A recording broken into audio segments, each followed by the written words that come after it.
3 વર્ષ પૂર્વે સગીરાને લગ્નની લાલચે ભગાડી જનાર ઈસમને મદદગારી કરનાર ઈસમ ઝડપી પડાયો હતો.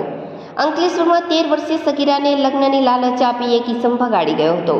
સગીરાને રિક્ષામાં બેસાડી ઈસમને ગુજરાત બહાર તેના વતનમાં મોકલી આપનાર ઈસમની જીઆઈડીસી પોલીસે 3 વર્ષ બાદ ઝડપી પાડી તપાસ શરૂ કરી હતી.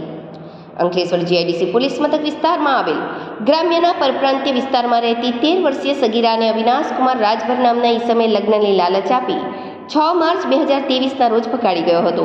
એટલું જ નહીં, તેના પર દુષ્કર્મ આચર્યું હતું, જે અંગે સગીરાના પિતા દ્વારા જીઆઈડીસી પોલીસ મથકે ફરિયાદ નોંધાવતા પોલીસે ગુનો નોંધી વધુ તપાસ શરૂ કરી હતી અને અવિનાશ રાજભરને ઝડપી પાડ્યો હતો.